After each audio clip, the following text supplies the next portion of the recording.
Rodney Collin. La teoría de la influencia celeste. Capítulo 9. El mundo de la naturaleza. 1. Los 6 reinos de la naturaleza. Hay muchas cosas que sugieren que los reinos de la naturaleza rodean a la Tierra con la misma significación con que los órganos vitales sirven al cuerpo. Órganos tales como el páncreas o la glándula tiroides, aunque están corporizados materialmente en un lugar, secretan hormonas apropiadas que alcanzan a todo el organismo. Así, por ejemplo, el reino mineral, aunque su centro de gravedad se encuentra en el reino geológico de las rocas y los depósitos sedimentarios, penetra a través de cada aspecto de la naturaleza y aún del hombre, en cuyos huesos y sangre desempeñan las sales un papel importante. El reino vegetal, con su centro de gravedad en árboles y plantas, también existe en el hombre a través de la vida vegetativa de los tejidos y la carne. Luego, estos reinos de la naturaleza no son clases separadas de criaturas, sino niveles de una forma particular de vida o de una densidad particular. Las criaturas individuales difieren no tanto porque pertenecen a tal o cual reino sino, más bien, por el número de reinos naturales que en ellas se contiene y con los que está en deuda. Por tanto, un pedazo de roca pertenece pura y simplemente al reino mineral. La cosa que crece sobre ella, por otra parte, pertenece tanto al reino mineral como al vegetal. En tanto que la oruga que devora la rosa pertenece a estos y, además, al reino de los animales invertebrados. Un perro es mineral por su estructura ósea, vegetal por su carne, semejante al gusano en su sistema digestivo, pero, por encima de estos, vertebrado por su columna vertebral y el sistema nervioso que depende de aquella y que involucra poderes de movimiento, sensación, coordinación de percepciones y acción lógica, todo inconcebible para los invertebrados. Puesto que una de las principales causas de incomodidad y de confusión del hombre es el hecho de que considera habitualmente a todos estos aspectos diferentes de sí mismos como igualmente humanos e igualmente individuales, será provechoso aclarar sus diferencias con más detalle. En un sentido muy general, los diferentes reinos de la naturaleza se disponen en el globo de la manera en que todas las materias se acomodan naturalmente cuando se abandonan a sí mismas, las más densas en el fondo y las más livianas arriba. El reino más bajo es el de los metales, que parece tener su centro de gravedad en la barisfera. Esta es una pesada capa de casi 2.500 kilómetros de espesor que encierra la desconocida porción de la Tierra que está en el centro, que no transmite vibraciones y que debe ser más muerta y densa que lo que pudiéramos concebir sobre la superficie de la Tierra.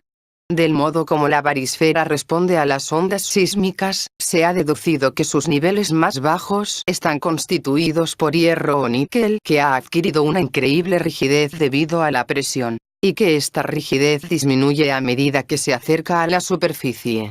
Este es el reino de los metales. Envolviendo a la barisfera se encuentra la capa mucho más delgada de rocas y minerales, que se conoce con el nombre de litosfera.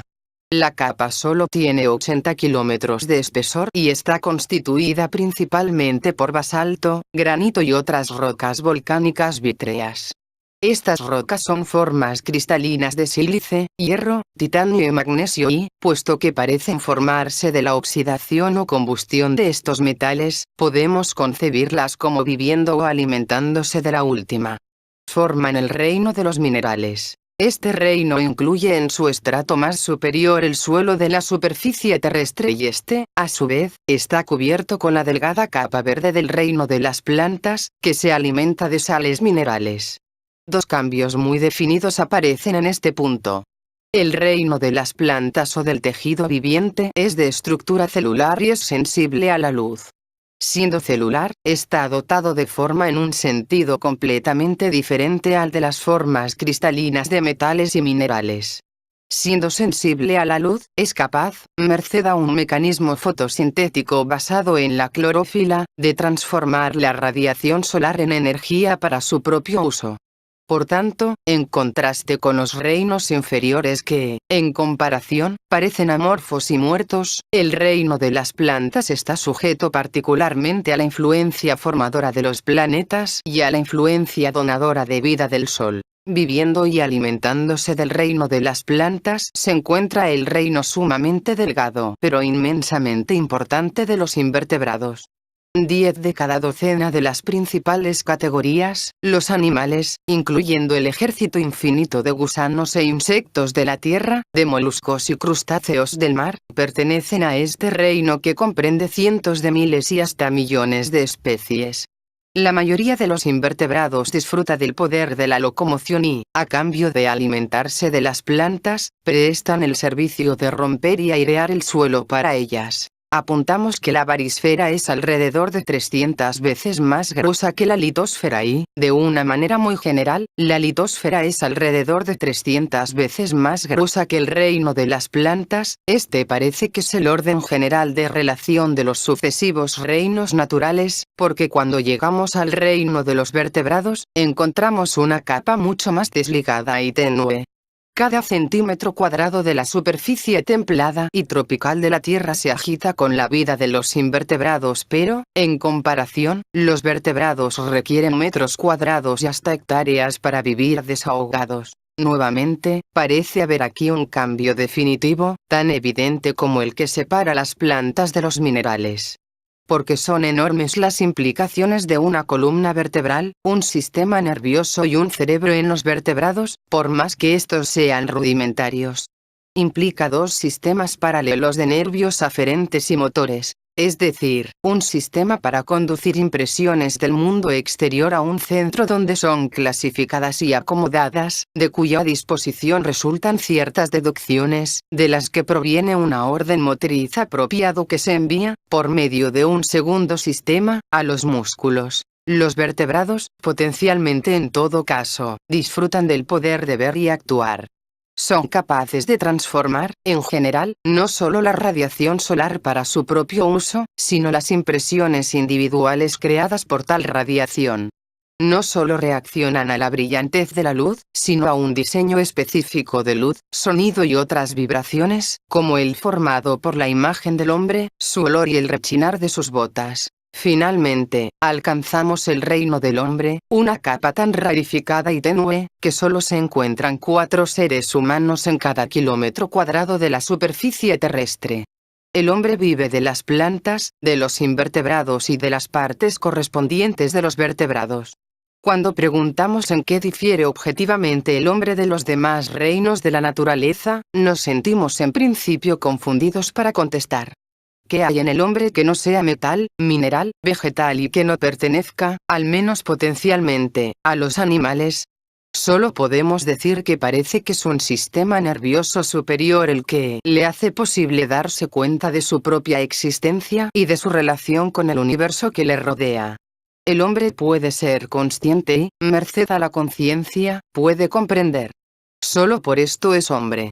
Por tanto, es hombre por la potencialidad de su organismo más que por su actividad efectiva, así como un vertebrado es tal por la potencialidad de su estructura para la acción lógica, de acuerdo a sus impresiones. Con una sola excepción, todos los impulsos y sensaciones que el hombre encuentra en sí mismo pertenecen a los reinos inferiores de la naturaleza. Su único atributo humano es la potencialidad de su conciencia. Si recuerda esto, muchas cosas le serán más claras. La misma secuencia de los reinos de la naturaleza parece sugerir, también, el destino verdadero de esta cualidad humana.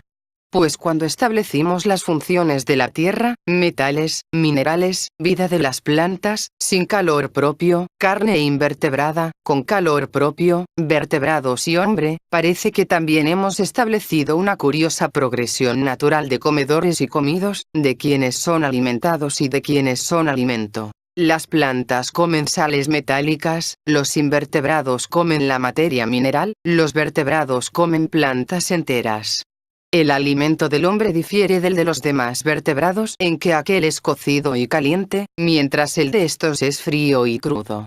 Así, de los hombres puede decirse, sea naturalmente o por artificio, que ingiere alimentos de la carne caliente de los invertebrados. Solamente que sepamos, una criatura se alimenta de vertebrados enteros, incluyendo el esqueleto completo de caballos, elefantes y asnos, con la columna vertebral y los huesos, y esta es la tierra. Sí, así, todo el universo come y es comido. ¿Qué, entonces, come al hombre? La respuesta parece que es algo más alto que la Tierra. Aquello que es de la siguiente naturaleza superior, por encima de la Tierra y de los planetas, es el Sol. El Sol se comería al hombre. Pero sabemos que los cadáveres de los hombres, como organismos completamente vertebrados, son comidos por la Tierra y como almacén de sales minerales, por los invertebrados, los gusanos. ¿Qué podría significar, entonces, que los hombres debieran ser comidos por el Sol? Esto solo puede referirse a la parte del hombre que lo distingue de todos los demás vertebrados, esto es, su conciencia. El Sol vive de la conciencia de los hombres. Más adelante podemos ver mejor lo que puede significar este enigmático principio. 2. La naturaleza en el espacio y en el tiempo geológico. La disposición de los reinos de la naturaleza que ahora se nos presenta, nos aclara algo que hasta el presente había sido más bien incierto. Unas veces hemos tomado a la Tierra como un cosmos y al mundo de la naturaleza como un segundo cosmos. Otras veces hemos tomado a los dos juntos como si formaran entre sí un solo cosmos. Esta imprecisión ha sido inevitable debido al curioso doble papel de la naturaleza en la escala general de la creación, que sirve, como lo hace, en parte, como elemento integral del planeta Tierra y, en parte, como mecanismo separado por su propio derecho para crear nexos vitales entre una y otra parte del sistema solar. La naturaleza, como hemos visto, recibe y transforma la luz del sol, creando con ella una multiplicidad de formas vivientes transitorias, las que a su desintegración van a alimentar a la Tierra con sus cadáveres y a la Luna con su magnetismo. Literalmente, la naturaleza enlaza al Sol, la Tierra y la Luna. Pero habiendo ahora analizado los diferentes reinos de la naturaleza, encontramos que toda la Tierra está involucrada por ella. Ninguna de sus partes queda afuera. Así, naturaleza y tierra forman un solo ser, un cosmos, del cual toda la variedad de formas vivientes que conocemos solo constituyen las funciones superiores. De este modo, la naturaleza puede ser considerada como el lado emocional, el creador o el artístico del cosmos Tierra. Exactamente como cuando decimos Mozart o Beethoven, no estamos pensando en sus huesos ni en sus músculos, sino en sus papeles creadores o artísticos. Así, en adelante tomaremos a la Tierra y la naturaleza como un cosmos. Mas cuando nos refiramos a la naturaleza, tendremos especialmente en la mente este aspecto artístico o poético de nuestro planeta, que, vistiéndose y desvistiéndose inacabablemente en nuestros atavíos de forma y de color, envuelve continuamente a la humanidad en su aura de belleza y deleite.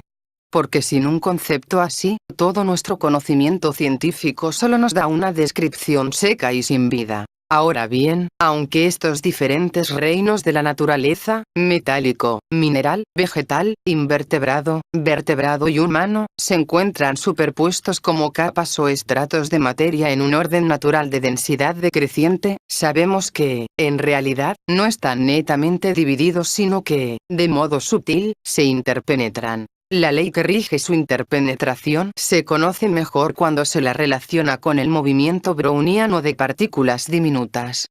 Las motas de polvo en un rayo de luz o las partículas de un colorante en un vaso de agua, por ejemplo, no obedecen individualmente la llamada ley de gravedad sino que, impulsadas por el bombardeo de moléculas, cada una danza errática y al parecer sin sentido en el medio en que existe.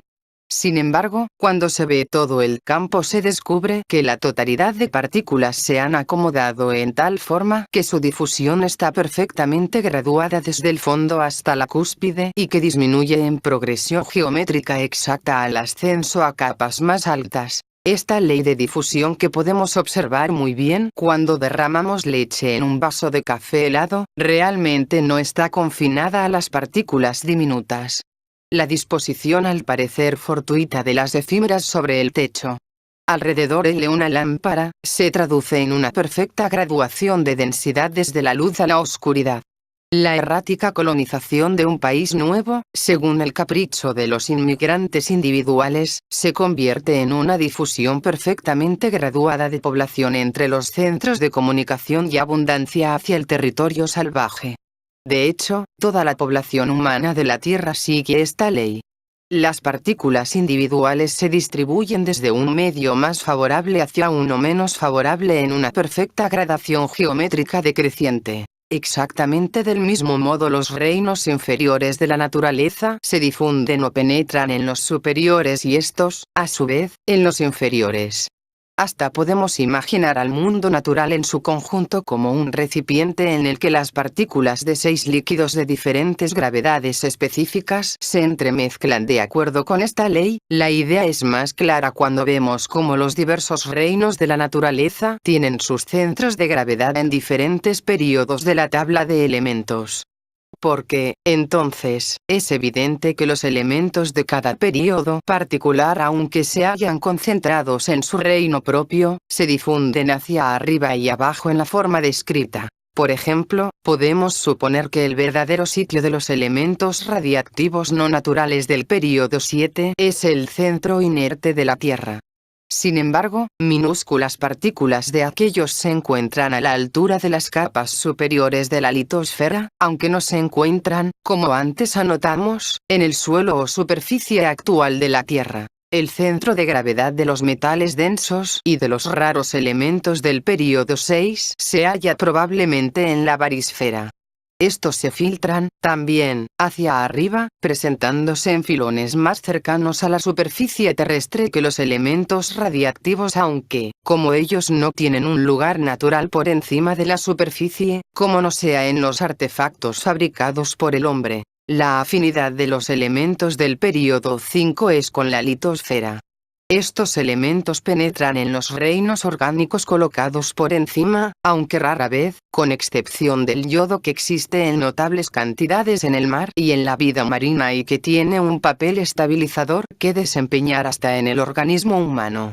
Sin embargo, empezamos a notar aquí no solo la difusión de partículas de niveles bajos hacia arriba, sino, también, la de aquellas de niveles superiores hacia abajo, ya que encontramos en el mundo de los minerales, hierro, sílice y magnesio provenientes de períodos más altos y hasta oxígeno en la forma de los óxidos de estos metales. En el período D se producen el potasio y el calcio y metales como el hierro y el cobre, cuyas sales constituyen el suelo, el medio de existencia para el reino de las plantas y que da la clave hacia la estructura celular y al tejido y el sistema de savia, característico de la vida vegetal. Este reino también se caracteriza por la penetración descendente del carbono, nitrógeno y oxígeno. El centro de gravedad del reino de los invertebrados se encuentra en el período 3, donde tenemos el sodio y el cloro de la sal y el fósforo necesario a la fosforescencia de muchos insectos y de invertebrados marinos. Particularmente el agua de mar es el medio de los invertebrados y es en los océanos donde se encuentran las más grandes concentraciones de sal y fósforo. Muchos de los elementos de este período se filtran hacia arriba en pequeñas cantidades hasta en el organismo del hombre. Los gases nitrógeno y oxígeno del período 2 forman el aire, que es el medio de existencia del reino de los vertebrados, y con el carbono, son la base de su vida misma. Finalmente deducimos alguna conexión especial entre la potencialidad del hombre y el hidrógeno que llena toda la octava del período 1. La tensión, vitalidad y perspicacia de un ser humano dependen, como sabemos, de la concentración de iones de hidrógeno en su sangre. El hidrógeno ejerce de algún modo en el hombre el mismo papel en lo que se refiere a las funciones superiores y su poder de transmitir la radiación solar en las formas más elevadas de energía que el que tiene en relación con la Tierra. Porque es la ionosfera o esfera de hidrógeno, 100 kilómetros o más por encima de la superficie de la Tierra, el cielo de los antiguos, la que recibe y transforma la energía electrónica del Sol en su forma más pura. Encontramos, por tanto, que los elementos de cada período constituyen, por así decirlo, el medio de vida para un reino de la naturaleza, en el que ese reino existe y del que extrae los materiales característicos de su estructura.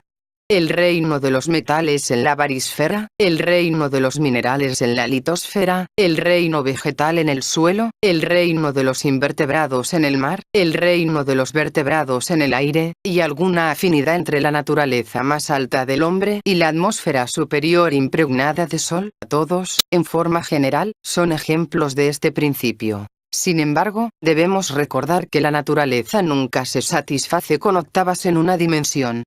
Cada fenómeno participa de octavas que avanzan en todas direcciones. La estructura de la tabla de elementos solo se esclarece cuando se la ve como una octava al cuadrado.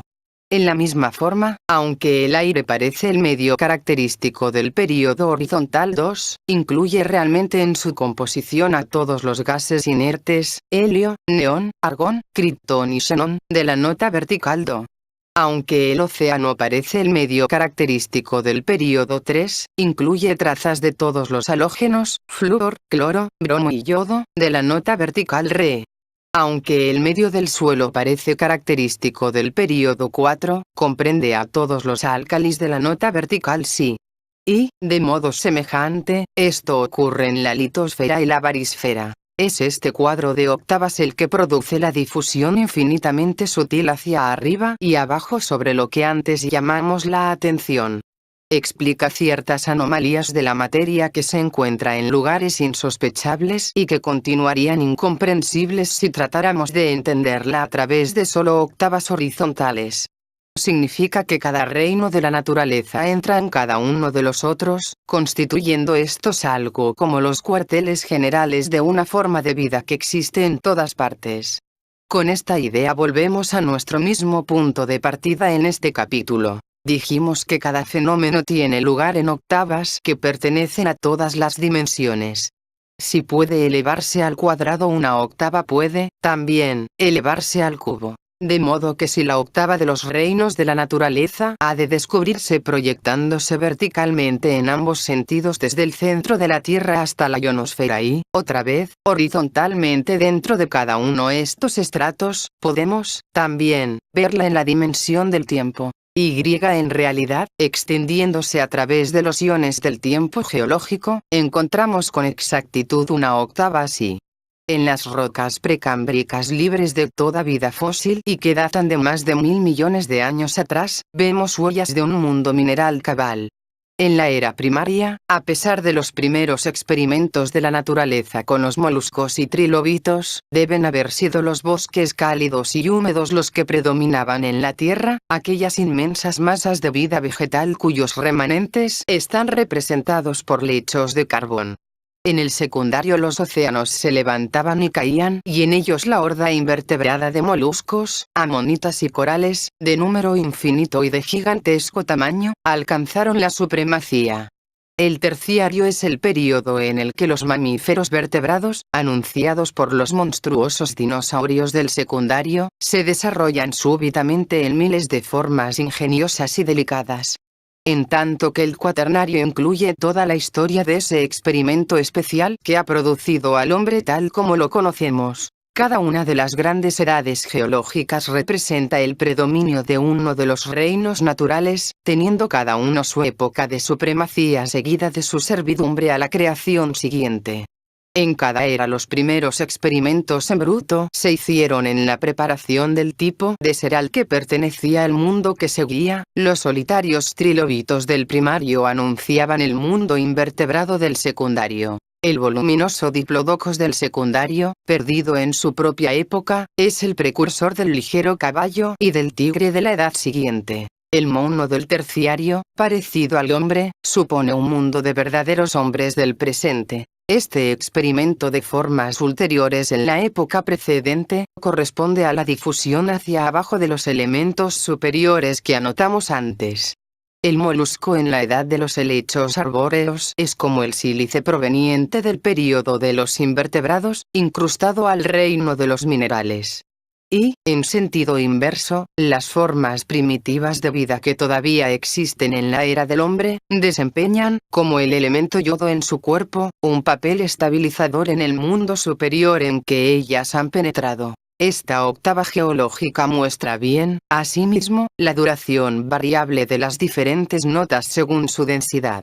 Así como la barisfera tenía un espesor de 2.500 kilómetros, la litosfera 80 kilómetros, la biosfera vegetal solo algunos centenares de metros y el reino de los animales y del hombre una película de delicadeza suma, así la secuencia de períodos geológicos muestra una disminución logarítmica. La era de los metales y minerales debe haber durado desde la formación de la Tierra hasta el principio del período cámbrico, quizás 1.000 millones de años. La duración de la era primaria de vida vegetal se calcula a veces en 300 millones de años, la del secundario en 140 millones, la del terciario en 60 millones y la del cuaternario nuestro y actual en 2 millones. Las notas de una octava ascendente duran menos y menos tiempo, porque sus vibraciones son siempre más comprimidas. Los períodos se desarrollan más cortos porque es más lo que acontece en ellos. La vida humana ha cambiado más en los últimos 50 años, escribe Sir James Jeans, que la vida del reptil en 50 millones de años en las eras Jurásica y Permiana, es una característica de la energía más sutil, provocar más acontecimientos en menor espacio y en más corto tiempo. De modo que, como antes dijimos acerca de las vidas de seres de diferentes escalas, todas las eras geológicas son realmente de la misma duración. Pero esta compresión creciente de las notas a medida que se elevan, entraña otra implicación. Mientras más pueda suceder en el tiempo, más limitada será la cantidad de tiempo y más velado será su transcurso. La era de los helechos arborescentes, por la pura limitación de sus posibilidades, duró 300 millones de años pero, aún así, tuvo su fin a su debido tiempo. Sir James Jeans probablemente exagera cuando dice que nuestro patrón de tiempo se ha acelerado 1 millón de veces desde entonces. Al menos, esto es de esperar, porque eso significaría que el hombre solo dispusiera de 1 millonésimo de aquel tiempo para realizar todas sus posibilidades. 3. La percepción de los animales. El problema de cómo piensan o cómo ven el mundo los animales ha tenido siempre interés para el hombre. Como Ouspensky señala en Tertium Organum, el hecho de que nunca se hayan encontrado medios directos de comunicación entre hombres y animales con los que conviven, es prueba suficiente de que estos carecen definidamente de ciertos poderes mentales, tales como desarrollar conceptos o imaginar una tercera dimensión, que el hombre tiene asegurados y sin los cuales no podría reconocer el mando. Ouspensky intentó deducir la naturaleza de las percepciones que constituyen la psicología animal, imaginando un mundo de criaturas que existían en una o dos dimensiones, en vez de tres. Debemos considerar ahora el mismo tema desde un ángulo diferente, desde un punto de vista físico más que filosófico. Si, por ejemplo, principiamos con la clase de los insectos, nos damos cuenta de que lo que fundamentalmente separa a la percepción humana de la de los insectos es el tiempo. Supongamos un insecto cuya vida dure un día, como algunos mosquitos de verano, por ejemplo. Según el principio comprendido en el capítulo 2, de que todas las vidas tienen la misma duración, tal mosquito vivirá su vida alrededor de 30.000 veces más rápidamente que el hombre. Todas las formas de energía que alcanzan al mosquito, medidas en vibraciones por segundo humano, se reducirían 30.000 veces o cerca de 15 octavas, medidas en el tiempo del mosquito. El efecto de tal transposición depende, por supuesto, de la presencia y naturaleza de los correspondientes órganos receptores sobre los que, en el caso del mosquito, conocemos muy poco. Pero, de modo general, podemos decir teóricamente que para el mosquito el sonido humano, de la cuarta a la 15ª octava, desaparecerá del todo o se convertirá en una lenta pulsación rítmica. Las ondas hertzianas del radio y las bajas frecuencias eléctricas, de la 25ª a la 30ª octava, adquirirán la naturaleza del magnetismo. El calor y la luz, la de la electricidad. Y los payos décimo, la del calor. A su vez, la luz estará representada por los rayos gamma y el hecho de que estos rayos no existan en la naturaleza, puede tener algún significado cósmico. Puede significar que, por ciertas razones, la naturaleza, al relegar las criaturas a la escala de los insectos los ha exiliado a una región en donde no hay luz y, por tanto, ninguna posibilidad de que ésta se pervierta. Muchas otras extrañas transformaciones del mundo, derivadas del tiempo de los mosquitos, se podrían calcular. Si cambia la percepción de la radiación, debe cambiar proporcionalmente la percepción del espacio lineal, puesto que nuestros principales métodos de medir el espacio se basan en la distancia recorrida, en un tiempo dado, por las diferentes energías. Por ejemplo, el sonido que camina 330 metros por segundo para un hombre, no cubrirá más que 1 centímetro por segundo para un mosquito. Si un hombre se detiene en el extremo de su jardín y grita a un mosquito a 100 metros de distancia, su voz lo alcanzará cerca de 3 horas después, en una serie de choques sísmicos que durarán 8 horas. De hecho, el hombre se encontraría a una distancia equivalente a casi 3.000 kilómetros y su grito solo podría ser percibido, si lo fuera, por el insecto, del modo que los seres humanos sienten un ligero temblor o la erupción de un volcán distante. En una escala así, el centro de la Tierra está tan lejos del mosquito como el Sol está de nosotros, mientras que el Sol resulta casi tan remoto como la estrella más cercana. La densidad estaría, también, transpuesta a la escala de tiempo del insecto y en relación a su tamaño y peso diminutos. Un aguacero significaría la caída durante varios años, de grandes bloques redondos de agua, como los icebergs de un océano septentrional. El agua sería para el mosquito, un sólido y por supuesto, no sería alcanzado por una gota de lluvia como el hombre no es alcanzado por un glaciar, aunque algunas veces grandes extensiones de agua, charcos, por ejemplo, podrían romper su dura costra creada por la tensión superficial, a consecuencia de un temblor de tierra, chupando al infortunado mosquito en un abismo sin fondo. El aire sería líquido y en este podría nadar hacia abajo y a los lados, o flotar a cualquier nivel.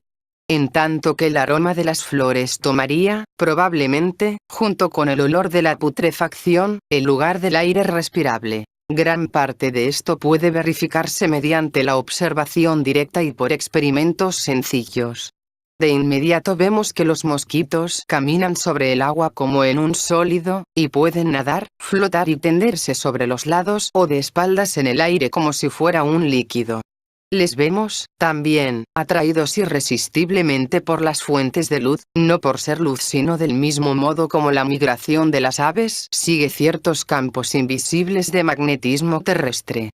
Y, otra vez, podemos probar con prontitud que la vibración del sonido está más allá del alcance de la percepción del mosquito, por la futilidad de atemorizarlo con gritos. Por otra parte, un experimento más raro demostraría que ciertos insectos y hasta determinados reptiles pequeños, como las lagartijas, pueden detenerse y mantenerse inmóviles por el solo acto de mirarlos con atención.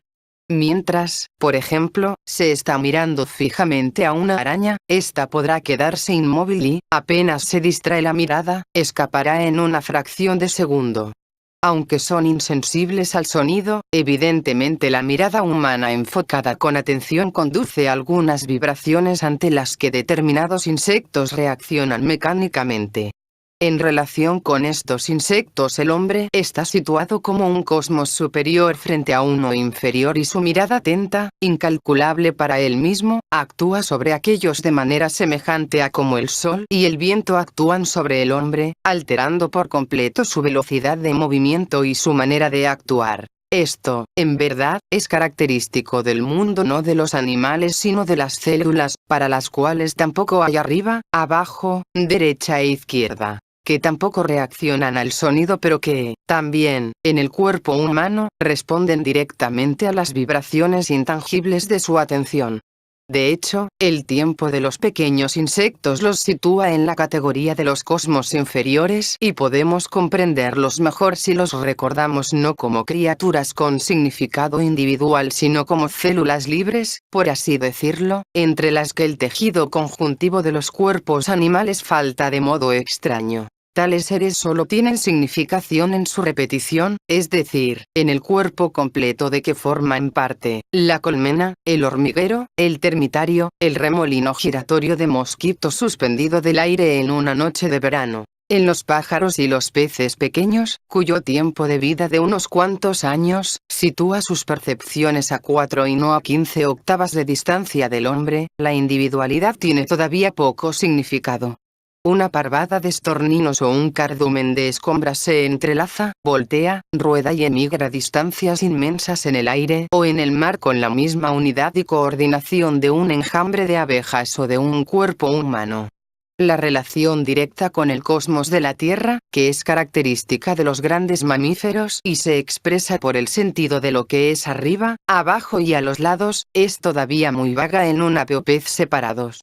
Ciertas aves domésticas, como los patos, cuando están solos pueden desarrollar una conducta individual en su relación con un ser humano, pero tan pronto como vuelven al grupo, pierden tales reacciones de distinción y hasta dejan de reconocer a su amigo. Para las criaturas en esta escala de tiempo solo están perdidas las 4 octavas más bajas del sonido, pero sus propios sonidos y cantos están naturalmente dentro o más allá de las octavas más altas de sonido. Para el hombre, el chirriar de los murciélagos y el piar de las aves pequeñas con frecuencia nos resultan inaudibles si se comprende esto por completo al reconocer que tales criaturas disponen de 4 octavas más de sonido por encima de las más altas que puede escuchar el hombre. En el fenómeno extraordinario de la migración, en el que bandadas de pájaros viajan miles de kilómetros año tras año sobre rutas que repiten exactamente, es probable que tengamos una respuesta a los cambios de estación en el campo magnético de la Tierra, para los cuales ha hecho sensibles los órganos de las aves esta transposición de 4 octavas.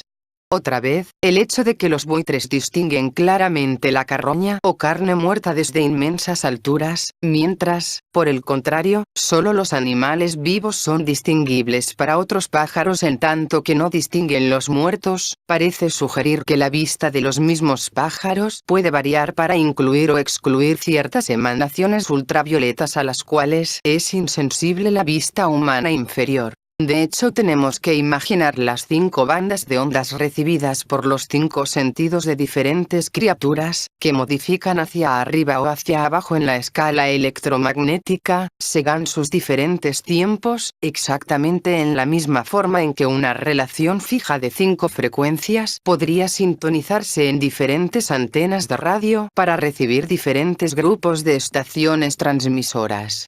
En esta forma muchos, si no todos, los ejemplos del llamado sexto sentido en la naturaleza, pueden explicarse por semejante modificación que presenta a uno de los 5 sentidos una banda de radiaciones que permanece fuera de aquellas que el hombre percibe normalmente. Si en el insecto y, aun en las aves y los peces, la naturaleza parece haber experimentado con el tema de las células libres, cuando llegamos a los animales domésticos parece que contemplamos variaciones sobre el tema de los órganos libres.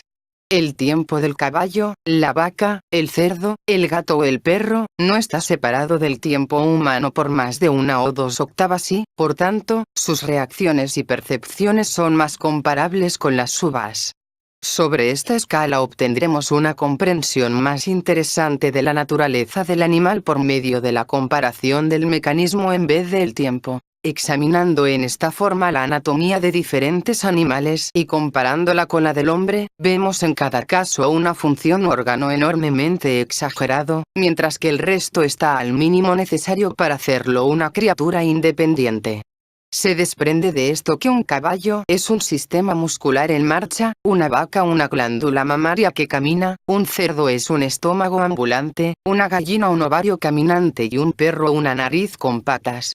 Una comprensión muy auténtica de la psicología animal se puede obtener con certeza, aprendiendo a concentrar la atención en una sola función en sí mismo y sentir directamente la naturaleza de sus percepciones particulares, sus intereses y necesidades. Vemos y valoramos en el caballo el placer del movimiento, la habilidad y delicadeza de coordinación, la sensual respuesta al calor y el contado, la inmensa capacidad de trabajo, que podemos descubrir en nuestro propio sistema musculomotor.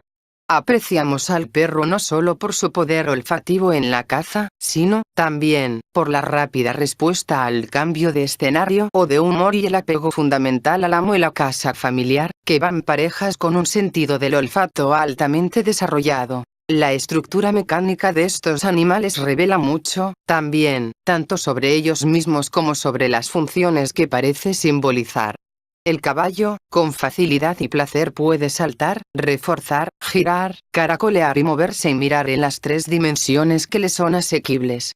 La estructura del cerdo, por otra parte, es de tal naturaleza que después de unas cuantas primeras semanas le es imposible mirar hacia arriba.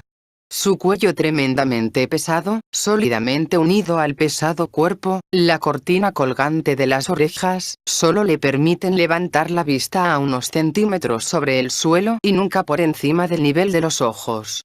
El cerdo vive en un mundo plano. Para él no existe el cielo. Para el estómago no puede haber astronomía. Mas tal vez la limitación mecánica más importante en estos animales está en que sus ojos se colocan a los lados de la cabeza. Cada ojo puede percibir un amplio campo y aún pueden ver un mayor arco de horizonte que los seres humanos. Pero este rasgo significa, también, que son incapaces de enfocar su mirada en objetos específicos como lo hace el hombre. Este poder de enfoque lleva una posibilidad psicológica inmensamente importante de la que están privados definitivamente los animales. El acto de enfocar los ojos crea una relación definida entre observador y objeto observado. Hace posible la sensación de estoy aquí y ese objeto está ahí.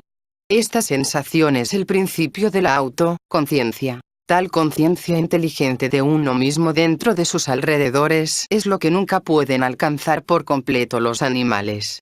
Y la limitación de su poder de enfocar los ojos es nada más que un signo externo de una diferencia interna en la estructura nerviosa, que les aparta definitivamente del camino que conduce hacia la autoconciencia y la regeneración. Al mismo tiempo, ciertos animales parecen aproximarse a la posibilidad de una conciencia mucho más que otros.